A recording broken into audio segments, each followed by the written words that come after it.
आप सब पत्रकार बंधुओं और छायाकार बंधुओं का आज यहाँ पर स्वागत है। मेरे साथ मेरे बड़े भाई हैं यहाँ के मेयर कुलभूषण गोयल जी, यहाँ के हमारे महामंत्री श्री वीरेंद्र राणा जी, हमारे यहाँ के मीडिया के प्रभारी नवीन जी, प्रवीण जी और जितने भी बंधु यहाँ पर आए हैं। आज हम सबका मकसद यहाँ पर इकट्ठा होने का 23 जनवरी को जो सुभाष चंद्र बोस जी की जयंती है, 125वीं जयंती है और साथ ही साथ हमारे जो आज़ादी का महोत्सव है उसका 75वां साल चल रहा है। वो कहते हैं कि एक तो मत्स्य है ऊपर से सोमपति, तो उसका महत्व दुगना हो जाता है। उसी को चलते हमारे आदरणीय अध्यक्ष जो धनखड़ जी हैं, उन्होंने फैसला किया है कि इस उत्सव को हम एक त्यौहार के रूप में मनाने जा रहे हैं और इसके तहत पूरे हरियाणा के अंदर 7500 जगह पर 75 लोग इकट्ठे होकर आज़ादी के तराने गाएंगे, गीत गाएंगे, आज़ादी का ये महोत्सव मनाएंगे।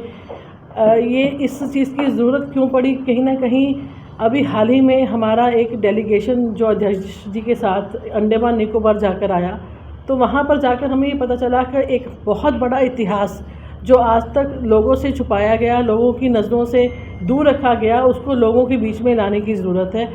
अगर हम आज़ादी की बात करते हैं, आज़ादी जो है मोटे मोटे उसके 4 हिस्सेदार हैं। सबसे पहले 1857 में जो आज़ादी की लड़ाई, पहली जो लड़ाई लड़ी गई वो 1857 में लड़ी गई। एक तो हिस्सेदारी उनकी बनती है, दूसरी हिस्सेदारी बनती है कांग्रेस पार्टी की, जिन्होंने लंबे समय तक राज किया ये कहकर कि आज़ादी का पूरा 100% जो हिस्सा है वो उन्हीं का कंट्रीब्यूशन है। और तीसरी अगर मैं हिस्सेदारी मानती हूँ तो हमारे जितने भी देशभक्त थे, जो चाहे वो सुखदेव राजपूत थे, चंद्रशेखर आज़ाद थे, बिस्मिल साहब थे, हमारे दामोदर सावरकर जी थे, उनके हिस्से में जाती है। और चौथा अगर बहुत बड़ा हिस्सा है तो आज़ाद हिंद फौज और नेताजी सुभाष चंद्र बोस, जिन्होंने बहुत बड़ी कुर्बानियाँ दी पर कहीं ना कहीं इतिहास में वो गुम होकर रह गए। आज अगर उनकी हम मौत के बारे में भी जानना चाहते हैं तो एक मिस्ट्री है। इतिहास में बहुत सारी डॉक्यूमेंट्रीज बनी पर कहीं ना कहीं हर चीज़ पे संशय है कि उनकी मौत कब हुई, कहाँ हुई और कैसे हुई। तो आज जिस तरीके से कांग्रेस ने इतिहास को छुपा कर रखा, कहीं ना कहीं आज उस इतिहास को जानने की ज़रूरत है कि किस तरीके से आज़ादी लेने के लिए हमारे 3,27,000 जो नौजवान थे उन्होंने अपनी शहादत दी, किस तरीके से 13,500 लोगों को फांसी दी गई और एक बहुत बड़ा जो क्रांतिकारी उस समय आंदोलन चला उसके अंदर किस तरीके से यातनाएं दी गई। इसका इतिहास का खुलासा तब हुआ जब हम अंडमान निकोबार जाकर आए। वहाँ पर 2-3 बहुत बड़े किस्से हैं जो मैं आपको बताना चाहती हूँ। सबसे बड़ा किस्सा तो है व्यापर टापू का। शायद आप लोगों ने भी कभी नाम नहीं सुना होगा, आप लोग भी सब पोस्ट ग्रेजुएटर हैं। वहाँ पे एक व्यापर टापू है। इस टापू का नाम व्यापर कहाँ से पड़ा? वहाँ के सांप, वहाँ पे बहुत खतरनाक सांप हुआ करते थे व्यापर नाम के, और उस टापू के अंदर जेल बनाई गई थी। जेल के नाम पर कोई ऐसी बिल्डिंग नहीं थी जिसको हम जेल मानते हैं। उस टापू पर हमारे आंदोलनकारियों को छोड़ दिया जाता था ताकि उनको सांप काट के वो मर जाए। वहाँ पर दुनिया भर की यातनाएं उनको दी जाती थी, कोड़े उन पर बरसाए जाते थे और उनको वहाँ से वो तैर कर बच ना जाए, कहीं और किसी टापू पर ना चले जाएं, तो 7-7 लोगों को एक ही संगल में बांधा जाता था। उनके पैरों को 7 लोगों को एक ही साथ बांधकर उनको यातनाएं दी जाती थी और तब तक वो संगल नहीं खुलती थी जब तक उसकी मौत नहीं हो जाती थी। तो इतना जो क्रूरता भरा जो माहौल था वो वहाँ पर हम अपनी स्वयं आँखों से लेकर आए हैं और वहाँ की मिट्टी हम अपने साथ लेकर आए हैं, जो हमने यहाँ पर अपने हर ज़िले में उस मिट्टी को रखकर उसकी हमने पूजन किया, उसका तिलक किया। और उस जगह को चेन गैंग के नाम से जाना जाता था, चेन गैंग जेल। आज तक आप लोगों ने भी नहीं सुना होगा। हम लोग बाकी उस टापू के दर्शन कर आए हैं, जिसको कांग्रेस पार्टी एक कैसीनो बनाकर मलेशियन कंपनी को 5800 करोड़ रुपया लेकर वहाँ पर किराए पे देना चाहती थी। पर हमारे यहाँ के जो राजनाथ सिंह जी हैं, उन्होंने सब लोगों ने ऑब्जेक्शन की। हमने वहाँ पर म्यूज़िक और साउंड शो शुरू किया जिससे लोगों को इतिहास पता चले, पर सुनामी आने की वजह से वो वहाँ पे साउंड वाला जो सिस्टम था वो ख़राब हो गया। पर कहीं ना कहीं उस इतिहास को बचाने में हम कामयाब रहे। और दूसरा बहुत बड़ा इतिहास वहाँ पे सेलुलर जेल का है। उस सेलुलर जेल के अंदर इस तरीके से उस जेल को बनाया गया था कि एक आदमी दूसरे आदमी की शक्ल नहीं देख सकता था। पंखे की तरह बाजुएं थी, एक का पीठ और दूसरे का मुंह। लोगों को इतनी यातनाएं दी जाती थी, छोटी छोटी कोठरियों में रखा जाता था। शौचालय के लिए सुबह एक बार इजाज़त थी, उसके बाद 24 घंटे आप अपने कमरे के अंदर लोटों के अंदर शौचालय करते थे। बहुत ही दुर्भाग्यपूर्ण समय उस समय हमारे शहीदों ने बिताया। और सबसे बड़ा रिकॉर्ड जो अगर मैं मानती हूँ तो वहाँ पर हमारे जो विनायक दामोदर सावरकर जी हैं, उनकी वहाँ भी कोठरी में हमने स्वयं दर्शन किए, जहाँ पर बिल्कुल उनकी कोठरी के सामने फांसी गृह था। एक ही बार में 3 लोगों को पैरेलल फांसी दी जाती थी और उनकी जो संस्कार था वो ना करके सीधी नीचे जो हॉल था वो समुंदर के अंदर निकलता था और उनका संस्कार उससे पहले ही कर दिया जाता था।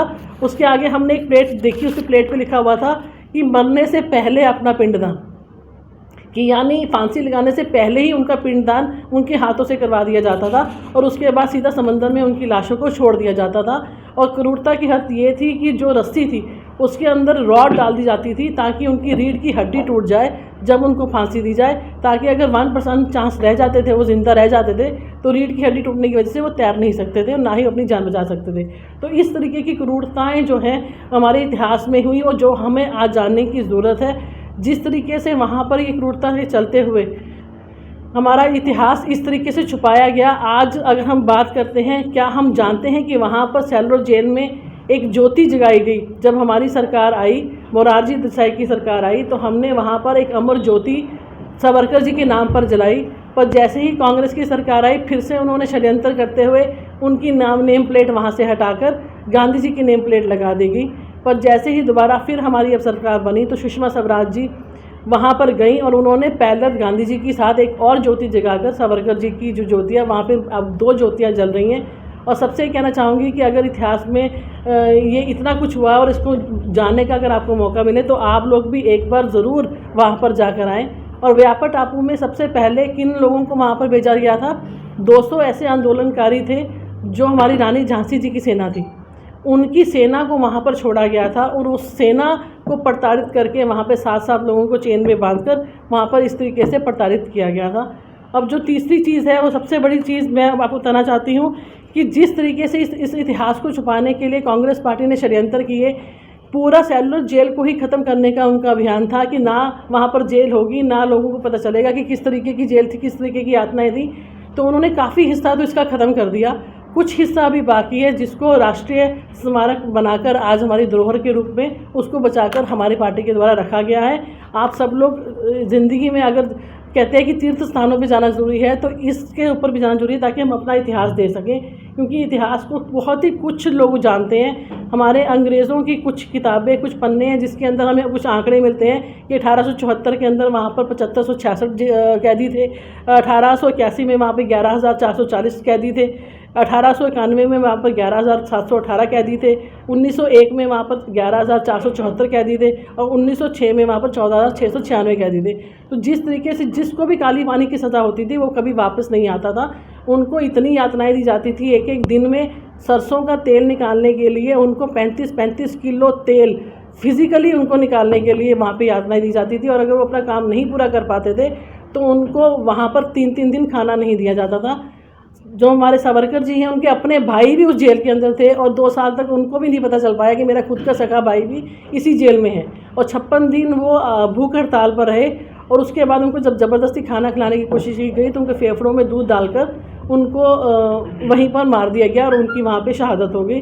तो बहुत सारा ऐसा इतिहास है जो आप सब लोगों को जानने की ज़रूरत है। इसके बाद जो कोठरी है, आप अगर जाकर देखेंगे तो कोठरी इतनी तंग और अंधेरे वाली है कि ना वहाँ पर कोई लाइट की सुविधा, ना वहाँ पर किसी चीज़ की रोशनी की सुविधा। बहुत ही दुर्भाग्यपूर्ण समय था जो हमारे इतिहासकारों ने वहाँ पर बिताया। आज उस जेल को तोड़कर वहाँ पर हॉस्पिटल बना दिया गया है, सिर्फ 2 पंख बचे हैं जिसको आज हमने इतिहास के पन्नों में संजो कर रखा है।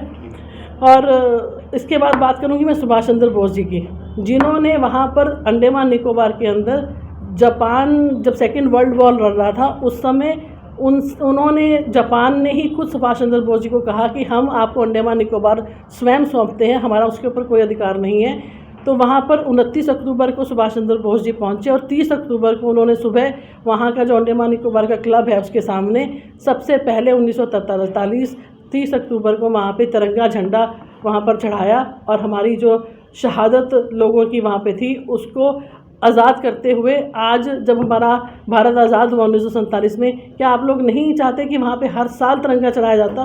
पर ऐसा नहीं हुआ। कांग्रेस पार्टी ने फिर से उसके ऊपर बैन लगाया। जब फिर भारतीय जनता पार्टी की सरकार आई तो उसके बाद मोदी जी ने, और इस बार जो 2000 अगर मैं 21 की बात करती हूँ तो 30 दिसंबर को हमारी पूरे भारतीय जनता पार्टी की टीम जो यहाँ से हरियाणा से डेलीगेशन गया था, हमने बाकायदा वहाँ पर तिरंगा चढ़ाकर वहाँ पर शहीदी के गाने गाए, शहादत के गाने गाए। और जिस तरीके से सुभाष चंद्र बोस जी ने इतनी बड़ी आज़ाद हिंद फौज खड़ी की थी, तो इस बार 125वीं उनकी जयंती है और हमारे साथ में 75वां महोत्सव है। तो हम पूरे हरियाणा के अंदर 7500 जगह पे 75 लोग इकट्ठे होकर इस आज़ादी के तरानों को गाएंगे और उनकी शहादत को याद करेंगे। यही मैं आप इतिहास जो आपके बीच में बताना चाहती थी कि 23 जनवरी को आप सभी बंधुओं से गुजारिश है कि उस दिन जहाँ जहाँ भी हमारे कार्यक्रम है, प्रोग्राम है, हर वार्ड के अंदर, हर गांव के अंदर, आप सब लोग वहाँ पे आमंत्रित हैं। आप उस दिन आइए और प्लीज़ इस इतिहास को सबके लोगों के सामने लाइए कि जिस तरीके का इतिहास हमारा आज तक छुपा रहा था, आधी चीज़ें लोगों को पता थी, आधी चीज़ें लोगों को नहीं पता थी, वो आप सब अपने कलम के माध्यम से दिखाने की कोशिश करें। मैम, जैसे बहुत सारी ट्रेनें या इस टाइप के प्रदर्शनी टाइप की लगाई जाती है, क्या सुभाष चंद्र बोस के लिए टाइप से जो आपने बताया इतिहास जो है, इसके लिए कोई प्रदर्शनी भी लगाने की कोई योजना होगी भाजपा की? देखिए, निश्चित तौर पे इस इतिहास को बताने के लिए ये जो हमारे अलग अलग जगह पे कार्यक्रम हो रहे हैं, तो अलग अलग जगह पे अलग अलग सब लोग अपने हिसाब से कर रहे हैं। कई लोग सैनिटाइज़र और मास्क बांट रहे हैं, कई लोग वहाँ पर प्रदर्शनी दिखा रहे हैं, कई लोग वहाँ पर LED लगाकर तराने गा रहे हैं। तो सबका अपना अपना माध्यम है। हर जगह पर आप देखेंगे जहाँ पर भी जयंती को मनाया जा रहा है तो अलग और यूनिक तरीके से मनाया जाएगा ताकि लोगों को इतिहास पता चल सके। मगर आप सुभाष चंद्र बोस के लिए ऊपर तो आप इतनी बातें करें, 2022 की रिपब्लिक डे परेड है, ममता बनर्जी प्रधानमंत्री को चिट्ठी लिखती हैं कि सुभाष चंद्र बोस की जो रिपब्लिक डे परेड है उनकी प्रदर्शनी को शामिल करें, बट वो तो आप शामिल नहीं करते हो, उनको खारिज कर देते हो। बिल्कुल, राजनाथ जी ने उसका जवाब दिया है, हम क्यों नहीं शामिल करेंगे? हम ही तो उनका इतिहास को निकाल रहे हैं। आज अगर कांग्रेस पार्टी की बात करते हैं, गांधी परिवार के अलावा किसी और का इतिहास क्या आपको पता है? क्या आपको इस बारे में पता है कि सुभाष चंद्र बोस जी का कंट्रीब्यूशन कहीं उनसे ज़्यादा था? और प्रधानमंत्री सबसे पहले अगर मैं मानती हूँ तो सुभाष चंद्र बोस जी थे जिन्होंने सबसे पहले वहाँ पर तिरंगा फहराकर यहाँ पर टापू को आज़ादी दिलवाई थी। उसके बावजूद उनको छुपाया गया और उनको पीछे धकेला गया और गांधी परिवार को आगे किया गया। तो इस इतिहास को जानने की ज़रूरत है। और निश्चित तौर पर आज जिस तरीके से पार्टी, हमारे जो अध्यक्ष माननीय धनखड़ जी हैं, हर जगह पर जा जाकर इस चीज़ को मनाने के लिए एक बहुत बड़ा उत्सव त्यौहार आप देखेंगे 23 जनवरी की जिस तरीके का त्यौहार पूरा माहौल पूरा हरियाणा के अंदर मनाया जाएगा, आपके सामने आएगा कि किस तरीके का इतिहास को जो छुपाया गया था हम उसको आगे लाने की कोशिश कर रहे हैं। इंडिया गेट की पहचान होती थी मैम अमर जवान ज्योति, उसका विलय राष्ट्रीय युद्ध स्मारक में किया जा रहा है जबकि 1972 से जल रही। तो इसको कैसे देखते हैं हम? किसको? अमर जवान ज्योति 2022 में वो आज बंद हो जाएगी, उसका विलय किया जा रहा है, राष्ट्रीय युद्ध स्मारक में भेजा जा रहा है उसको, जो 2019 में मोदी जी ने जिसका उद्घाटन किया था जी। तो इसको कैसे देखते हैं? लोग पहचान मानते थे उसको, 1972 से देखते आए हैं जी, तो आज उसको उठा के आप राष्ट्रीय युद्ध स्मारक ले जा रहे हैं। वहाँ पे कोई रेनोवेशन का काम होगा, उसके चलते की जा रही है। ऐसा नहीं है कि उसको परमानेंट शिफ्ट किया जा रहा है, परमानेंट शिफ्ट किया जा रहा है उसका। वो शहीद स्मारक पे जो राष्ट्रीय शहीद स्मारक है वहाँ पे कल रात राष्ट्रीय युद्ध स्मारक आज सुबह से वो वहाँ जगह है और उसको वहाँ के बजाय वो परमानेंटली उधर चला करेगी। राष्ट्रीय जो शहीद स्मारक वो एक राष्ट्रीय स्तर का उन्होंने डिसीजन लिया है। राष्ट्रीय तो कैसे देखते हैं इसको, मैं ये पूछा ना। देखो, राष्ट्रीय स्तर पे जो हमारे बड़े ठीक किया है या गलत किया है, क्योंकि लोग तो 1972 एक चीज इतिहास से छेड़छाड़ तो ये भी की जा रही है ना। इतिहास पे देखो, हम उस लेवल पे नहीं है कि राष्ट्रीय स्तर का मामला है, उस पर जो राष्ट्रीय स्तर के नेताओं ने जो उस पर डिसीजन लिया है वो बेहतर इस बारे में कह सके। हमारे लिए ये है कि वहाँ पे जितने ही शहीद हैं उनका एक स्मारक बनाया गया है, राष्ट्रीय स्तर का स्मारक, राष्ट्रीय युद्ध स्मारक पे। हाँ, तो फिर वहाँ पे बड़ा बहुत एक वो तो एक खुद वहाँ पे जिसे कहते हैं लोगों को जाके देखना चाहिए और मुझे मौका मिलेगा मैं जरूर जाऊँगा, जितना जल्दी होएगा। वो स्मारक जो लोग शहीद हुए हैं, जो सैनिक शहीद हुए हैं देश के लिए, उनकी याद में वो स्मारक बनाया गया। उसमें तो फिर वो भी इसी की याद में जल रही थी ना अमर जवान ज्योति, तो हमने सैनिकों की याद में बड़ा रूप देगा विजय जी, उसको और बड़ा और सुंदर रूप दिया गया है। मुझे बताइए, हमने जिस तरीके से उन्होंने सावरकर जी की ज्योति को नेम प्लेट ही हटाकर गांधी जी के लगा दी, हमने तो फिर भी ऐसा नहीं किया, एक पैरल एक और लगाई। हमने तो उसका सुंदर सा रूप देने के लिए डेट है, मगर जो 1972 से पहले के जो शहीद थे उनके लिए तो वो राष्ट्रीय स्मारक बनाया गया ना, जो शुरू से आज तक के जितने भी शहीद हैं। नवीन जी, कल को कांग्रेस भी कहेंगे कि आप लोगों ने शहीद स्मारकों से छेड़छाड़ की। बात वही है ना, इतिहास से छेड़छाड़ तो आप भी कर रहे हैं। नहीं, उसमें देखिए, या तो उसको बंद किया होगा, उसको तो विशाल रूप देके अच्छी स्थान पे लेके गए उसको। रंजीता जी, आपने कहा कि कांग्रेस ने इतिहास छिपाया जी या उसे छेड़छाड़ की जी, कांग्रेस में रहते हुए आपने ये बात कभी नहीं कही। देखिए, जिस स्कूल में बंदा एडमिशन लेता है, जो स्कूल में जो पढ़ाया जाता है, हमें वही नॉलेज होती है। जब तक मैं कांग्रेस पार्टी में थी, मुझे इतिहास ये पता था कि सब कुछ किया ही कांग्रेसियों ने है। आज इतिहास के पन्ने पलटते हैं और देखते हैं कि वाकई आज तो मैं ये नहीं कह रही कि मैंने सुना और मैं खुद उस टीम में शामिल थी। इन 129 लोग जो वहाँ पर गए हैं, मैं अपनी आंखों से साक्षात देख कर आई हूँ कि किस तरीके की यातनाएं दी जाती थी। जब तक मैं कांग्रेस पार्टी में थी, मुझे पता ही नहीं था कि ये इतिहास इतना बड़ा छुपा रखा है। आज जो पढ़ाया गया था, जो सिखाया गया था, जो हमें ट्रेनिंग दी जाती थी, जो हमें ऑनलाइन दिखाया जाता था, हम उसी को मानते थे। आज वाकई ही दूध का दूध पानी का पानी तब हुआ जब पूरा इतिहास सामने आया कि सच्चाई ये है। एक्चुअल में सच्चाई ये है, सिर्फ गांधी परिवार को आगे लाया गया, सिर्फ गांधी परिवार को ही सबको दिखाया गया और गांधी परिवार की शहादत ही शहादत मानी जाती है। आप खुद बता दीजिए कि आपने आज तक ऐसी जेल का नाम सुना था जिसको चेन गैंग जेल कहते हैं? क्या आपने आज तक व्यापार टापू का नाम सुना था? क्या आज तक आपने वहाँ पर सेलुलर जेल के अंदर जिस तरीके से एक ही बार में 3-3 लोगों को फांसी दी जाती थी और एक दिन में 86 लोगों को फांसी दी गई, ये इतिहास ना आप जानते हैं ना मैं जानती हूँ। मैं खुद अपनी स्वयं आंखों से देख कर आई हूँ, तो आज कल को मैं अपने बच्चों को भी वहाँ ले जाकर दिखाऊंगी कि बच्चे ये हमारा इतिहास है। तो मैम, गांधी जी को भी राष्ट्रपिता का दर्जा दिया गया है, तो उनका इतिहास ही बताना जरूरी था या उनका इतिहास बताना जरूरी नहीं है? गांधी जी आज तक उस टापू पे नहीं गए जिस टापू पे हम सावरकर जी की प्लेट हटाने वाली नहीं, तो व्यापार एक बार हमने हटा दिया ना 7 साल हो गए। नहीं, मैं आपको ये कहना चाहती हूँ, मैं गांधी महात्मा गांधी की बात नहीं कर रही हूँ। मैं जो अपने आप को गांधी कहलाते हैं, जिनकी कास्ट गेंडे थी, मैं उनकी बात कर रही हूँ। इंदिरा गांधी के हस्बैंड जो थे फिरोज खां, वो फिरोज खां गेंडे थे, जिन्होंने सिर्फ गांधी की लीगेसी को लेने के लिए अपने आप को गांधी बना लिया। वो गांधी नहीं है। आज जनेऊ पहनने से वो हिंदू नहीं हो जाएंगे। आज जिस तरीके का इतिहास हमें पता चल रहा है कि वाकई ही एक परिवार को आगे करके बाकी सभी लोगों को दबाया गया, सारी जो हिस्ट्री थी उसको मिटाया गया, वो आज किताबों में हमें हिस्ट्री में पढ़ाने की ज़रूरत है कि आज़ाद हिंद फौज का क्या कंट्रीब्यूशन था, उस फौज को किस तरीके से विदेशों से छुड़वा कर लाकर उस फौज को तैयार किया गया था। अगर आज भी हम उसी इतिहास पे लकीर पीटते रहेंगे, तभी तो आपकी ज़रूरत है। आपकी कलम के माध्यम से ये जनता जनार्दन तक पहुँचे। कल आप अपनी कलम जब अखबार में चलाएंगे तो आपका कॉलम लोग पढ़कर इतिहास को जानेंगे कि वाकई ये चीज़ें छुपाएगी। रंजीता जी, आपके हिसाब से तो फिर सारा ही पाठ्यक्रम जो है बच्चों को पढ़ाया जाता है या कॉलेज में पढ़ाया जाता है, तो सारा ही चेंज होगा आपके? सारा चेंज, देखिए, जो हिस्ट्री के अंदर ये इंपॉर्टेंट चीज़ें हैं, निश्चित तौर पर इसको पाठ्यक्रम में लाने की ज़रूरत है।